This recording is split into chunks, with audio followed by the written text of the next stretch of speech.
Professor Dr. Norman Finkelstein.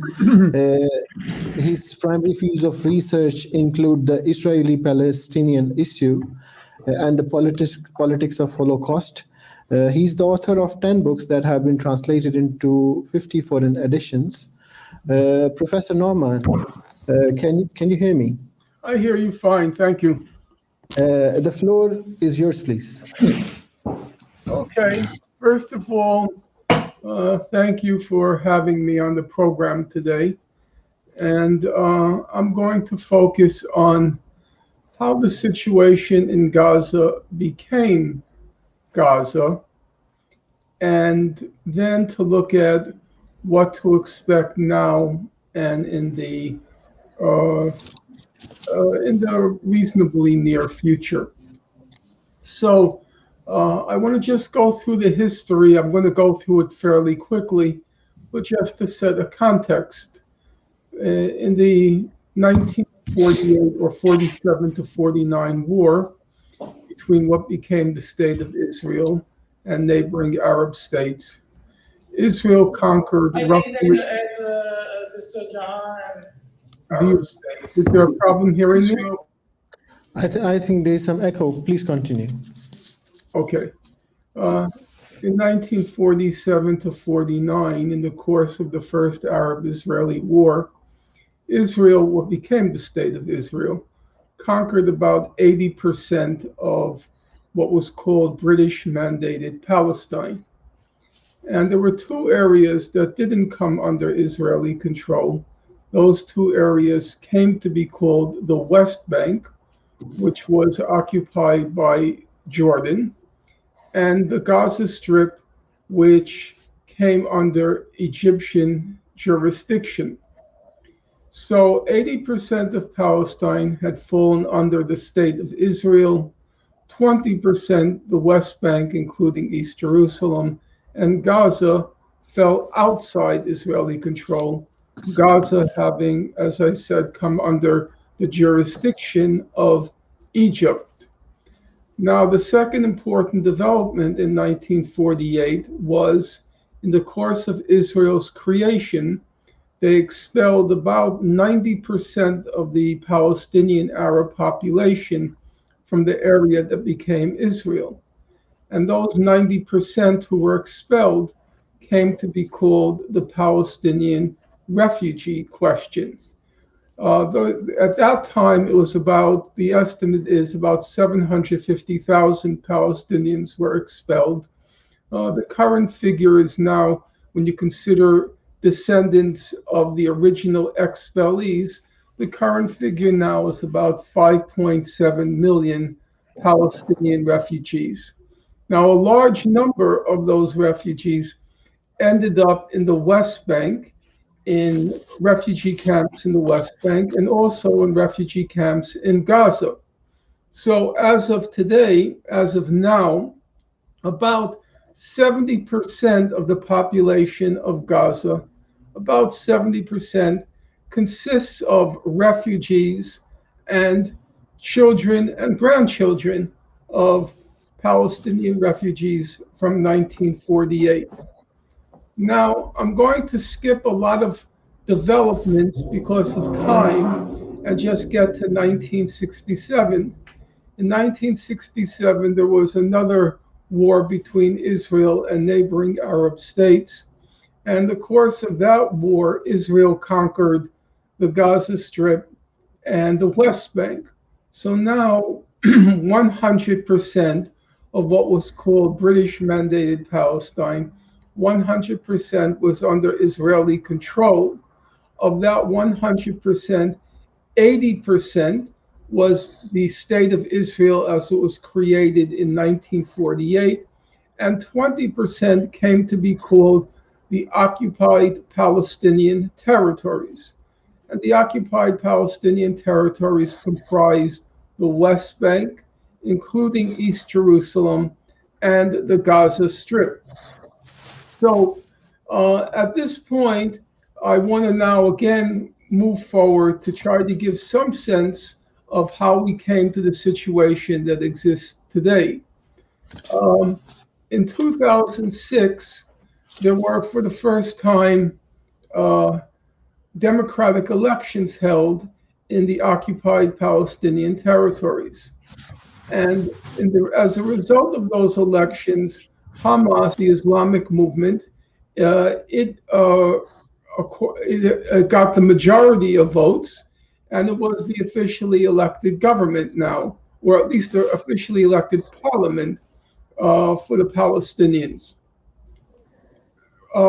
Immediately after those elections, which former US President Jimmy Carter, he was one of the observers at the elections. He called them free and fair elections. Immediately after those elections, the United States, or I should say Israel, then the United States, and then the EU, the European Union, they imposed a very brutal blockade on Gaza. In other words, the people of Palestine were punished for having participated in democratic elections and having elected a government that the US and Israel, or Israel and the US, didn't support. And that's the origin of probably the most brutal aspect, no, definitely the most brutal aspect of the situation currently unfolding in Gaza, namely the blockade. In 2007, Israel, the United States, and elements among the Palestinian Authority attempted a coup to overthrow the democratically elected government in Gaza, namely Hamas. Hamas foiled the coup, and at that point, it consolidated its power in Gaza. The reaction of the US and Israel was now to, and the EU, was to tighten the blockade even more. And the blockade of Gaza has been universally condemned as being illegal. It's a form of collective punishment, which is illegal under international law, and as immoral. And in fact, it's a criminal blockade in the literal sense, because as Human Rights Watch, the main human rights organization in the world, as Human Rights Watch pointed out, that the denial of a people of the right to leave and return to their country, the systematic, methodical, and sustained denial of a people the right to leave their country and return to their country, that is, under international law, it's a crime against humanity. So we have right now, as I'm proceeding, I'd like to just enumerate under international law the situation in Gaza. Number one, as I pointed out, a large number of the refugees who were expelled in 1948 or 47 to 49 ended up in Gaza. And now they comprise about, as I said, 70% of the population. The denial of those Palestinians who are refugees in Gaza, the denial of their right to return to their homes in Israel from which they were expelled, that is a crime against humanity under international law. So that's crime against humanity number one. Now, the denial of the right of people in Gaza to freely leave and return to their homeland, namely Gaza, the denial of that right, the denial of freedom of movement, that's a second crime against humanity. Compounding the denial of the right to freely leave and enter Gaza, compounding that is the brutal blockade, which has caused a catastrophic living situation for the people of Gaza. Now, before I proceed, I want to emphasize for your audience what I think to be the most critical factor in this whole situation, the factor which everybody should bear in mind when they hear about Gaza. The fact of the matter is, 1/2 or more of the population of Gaza are children. They are under the ages of ages of 18. So you have approximately a little more, maybe 1,500,000 children who are being blockaded, who are being denied the right of freedom of movement in Gaza. Now, so we have the crime of the expulsion of the refugees, the crime of the blockade, and then we have the crime of the living situation that's been created in Gaza, the living situation of half the population, which is children.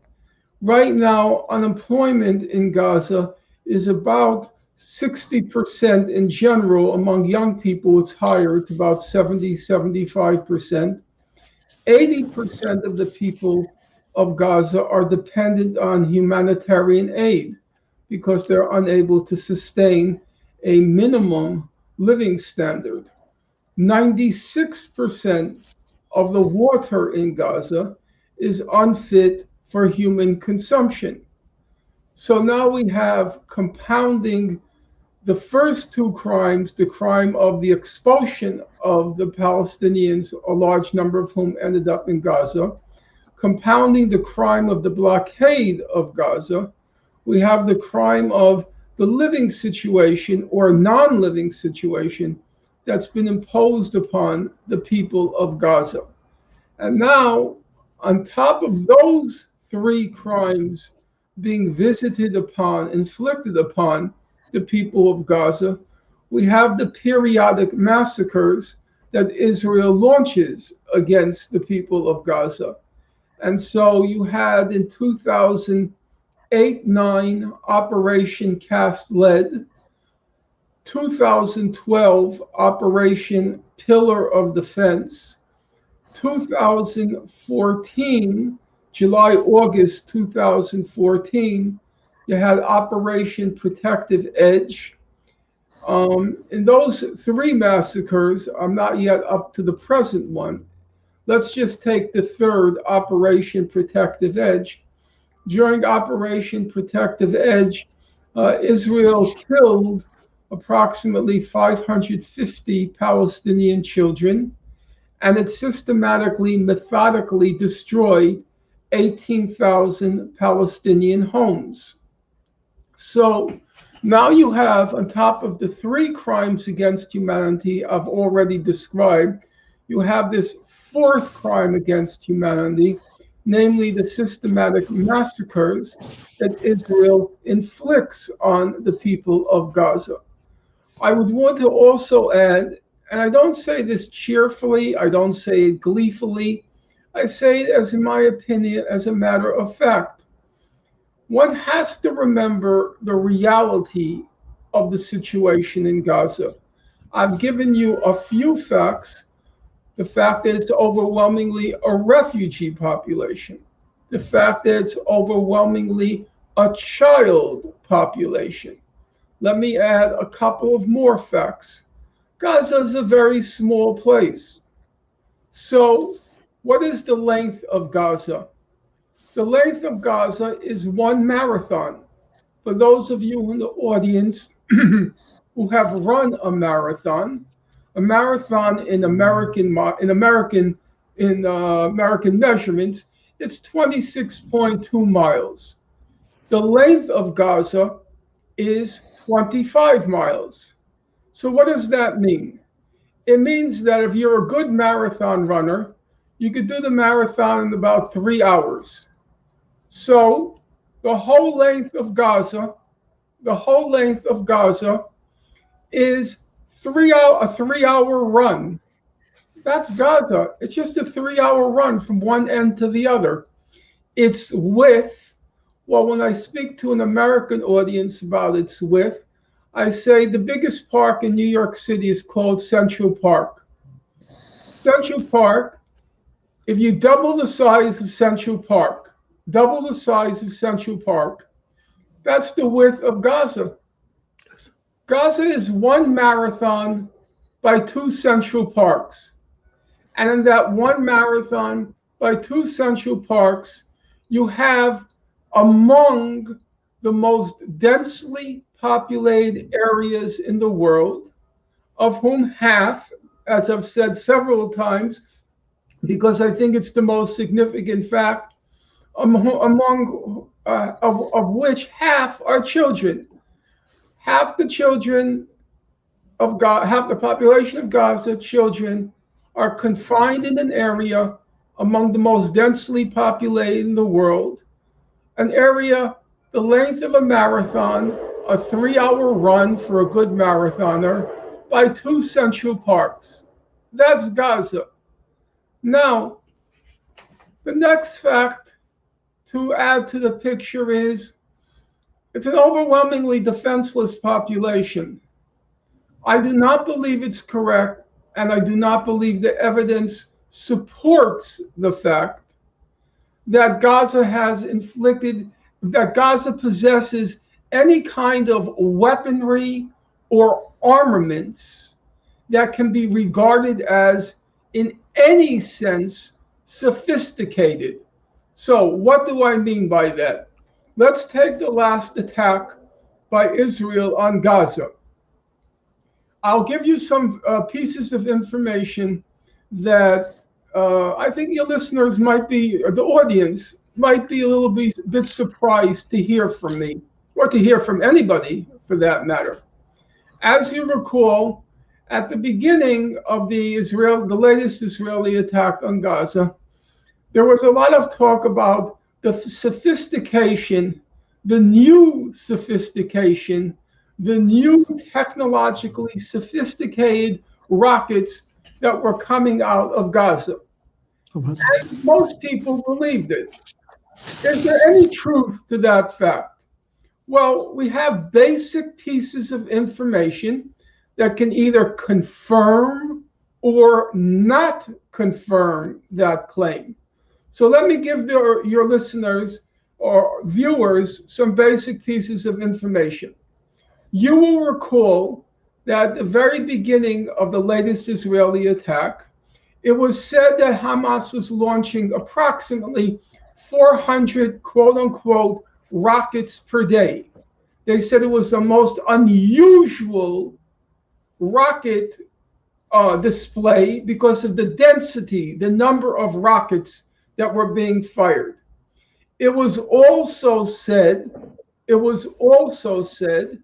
that Iron Dome, in the first few days, they were saying Iron Dome was not functioning. If you go back and read the newspaper accounts, the journalistic accounts, the first few days it was said Iron Dome was not functioning.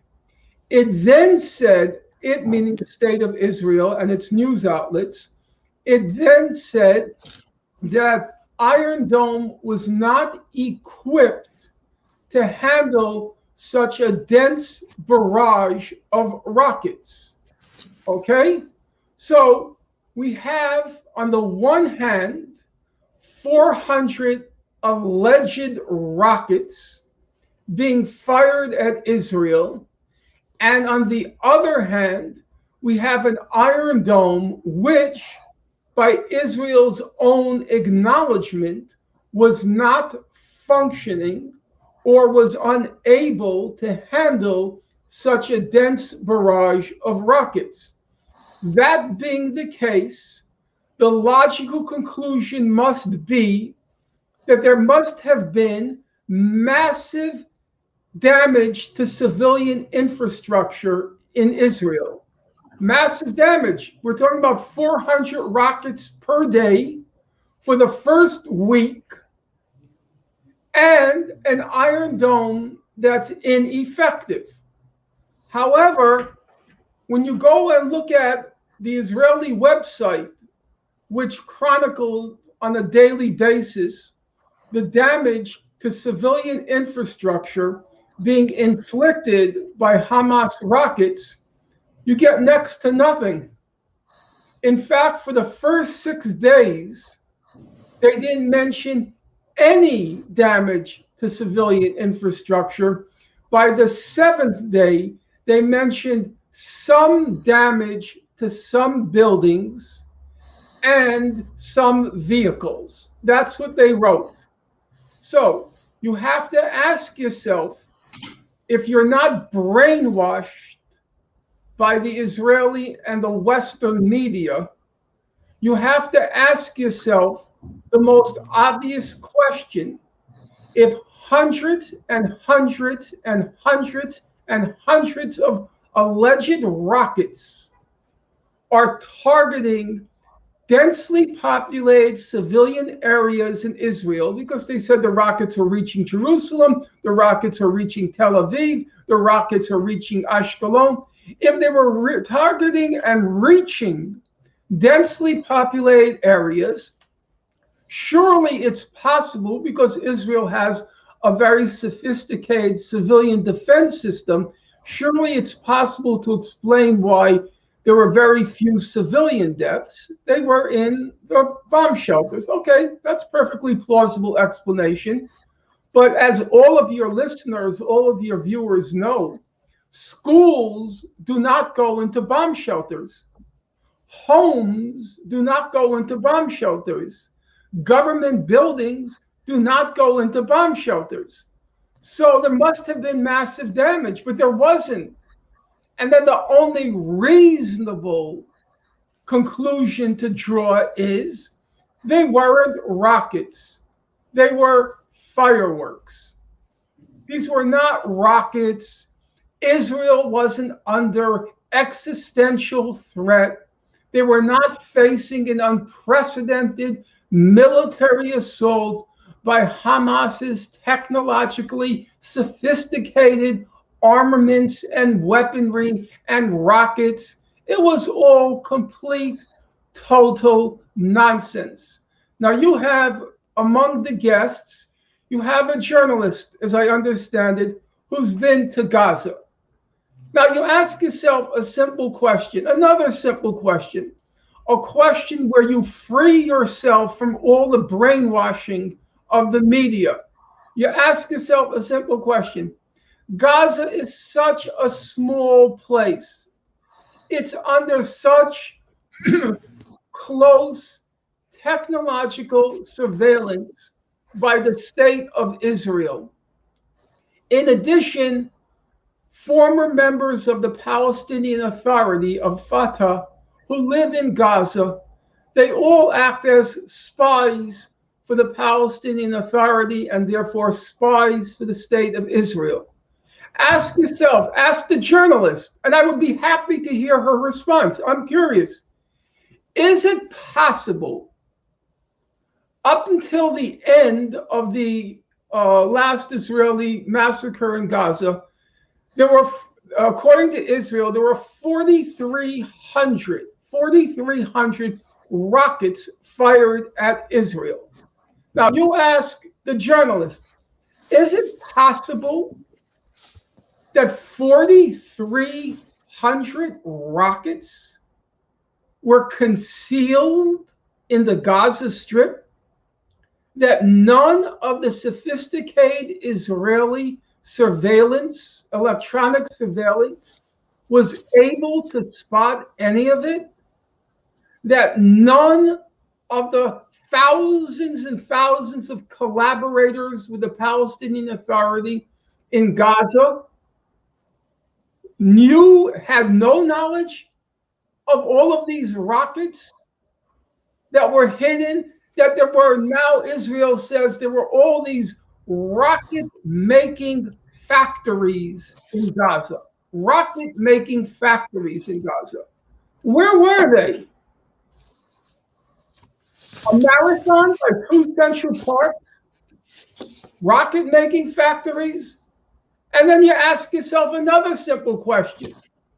Gaza has been under a hermetically sealed blockade since 2006, and certainly since 2013 after the overthrow of the Muslim Brotherhood government in Gaza. in Egypt, excuse me, in Egypt. Now you ask yourself, Israel was not only borrowing anything that may be useful for making weaponry, but anything that Israel calls a dual use item. A dual use item means any item which might, in some circumstance, be used to construct a weapon. Where did all the material for 4,300 rockets get into Gaza? How? How did they get in? Where was this miracle that you were able to smuggle into Gaza the material to build in rocket factories 4,300 rockets? And by the way, they say that's only a small percentage of the total number of rockets that Hamas has, because as a result of the ceasefire, it is said that not all the rockets were used during the Israeli assault. Well, when you add up all of these factors, and as I said, I'm perfectly happy to hear what the journalist has to say to inform me, to enlighten me. But when I add up all of those factors, I reach the conclusion there couldn't have been rockets being fired at Israel. There couldn't have been because there was no damage.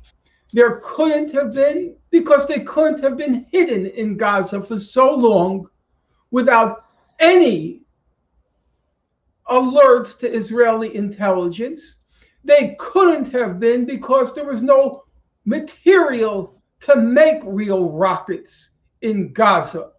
So I said before, I'm not happy, I'm not gleeful to say, but it's still factually the case.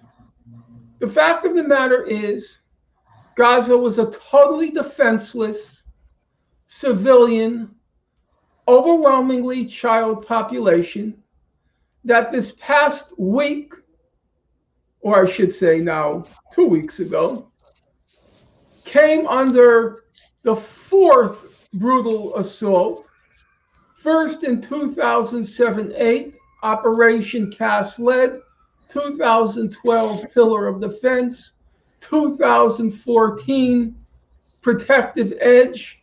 I'm leaving aside the several hundred Palestinians who were killed during the Great March of Return by the Israeli snipers who targeted children, journalists, medics, and disabled people who were nowhere near the perimeter fence when they were being targeted by snipers for death and life-enduring injury. I'm leaving that aside. And I'm saying again, 2 weeks ago, it was an utterly defenseless civilian population, overwhelmingly children. And the bottom line is, as you know, the turning point came, as it always does. The turning point came when Israel had to make a decision.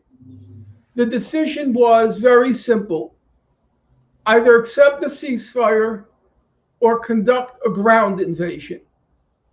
And Israel decided, because in 2014, during Operation Protective Edge, when 66 Israeli soldiers were killed during the ground invasion of Gaza, which for Israel is a high number, they decided they weren't going to launch the ground invasion because they didn't want to suffer any combatant deaths.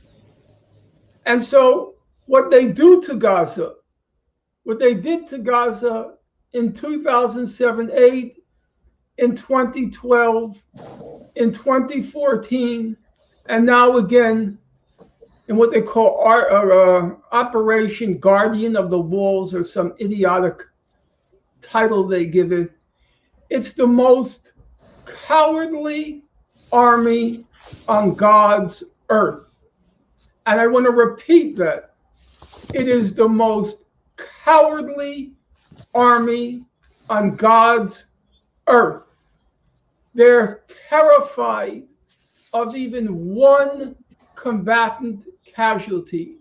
They just torment and torture, murder and destroy the Gaza and its civilian population by remote control, facing none, no threat from Gaza, except, and I will grant, there would have been a significant threat had their cowardly army invaded Gaza, because the people of Gaza hate those murderers and torturers so much that I do believe from every child to every great grandmother, they would relish the prospect of tearing limb by limb these murderers and torturers,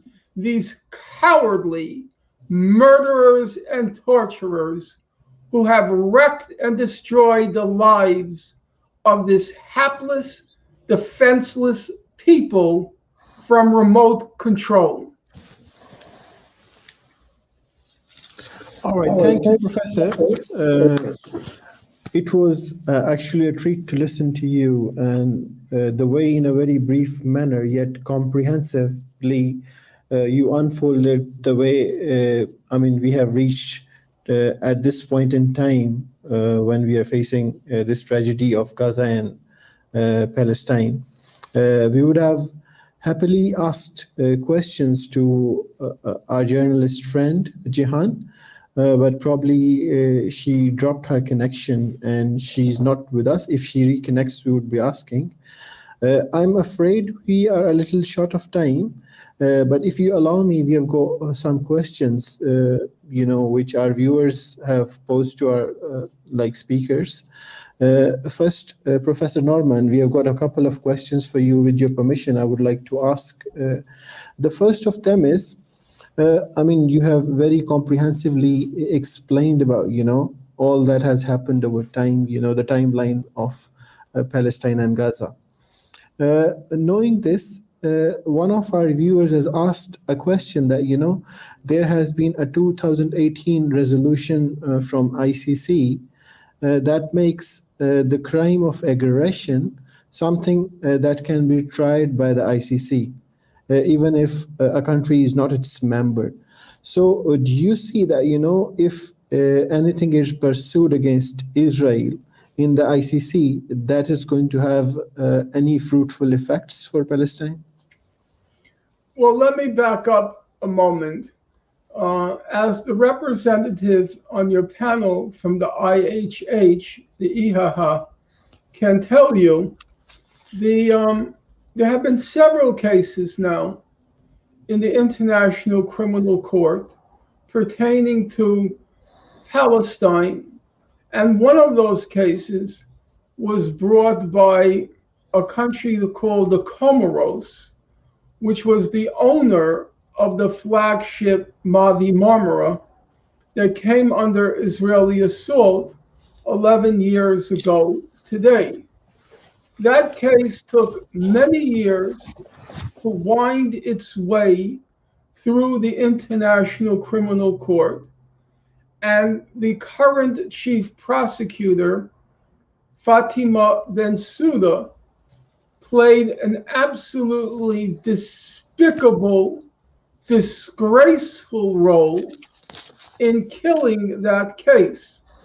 It happens. I wrote a book on the subject. It's called I Accuse. And the person I accuse is Fatima Bensouda for the way she handled the case of the peace convoy headed by the Mavi Marmara when it went to Gaza in May 2010.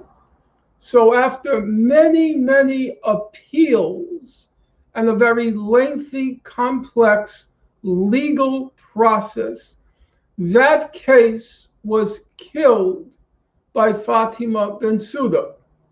At the same time, or more or less at the same time, the state of Palestine, not the Comoros, but the state of Palestine, brought another case before the ICC, and that case is currently pending.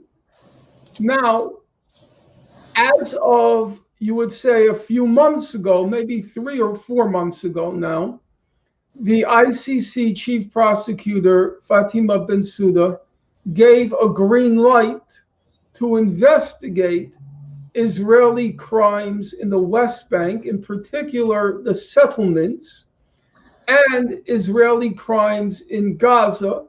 At that, when the case was first brought before her, it was primarily Operation Protective Edge that she was going to investigate. Right now, the case is proceeding.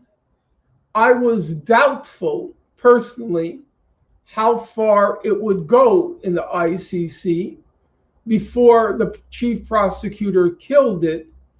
But because of some significant developments, which time doesn't allow me to go into now, but in addition, because of what happened in Gaza a couple of weeks ago, it's going to be difficult for the ICC to evade the case.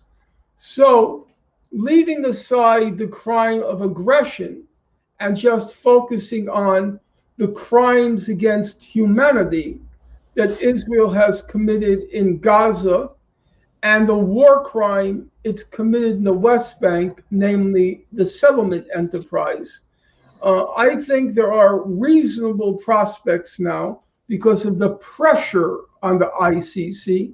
There are reasonable prospects that the case will proceed. How quickly, I can't say.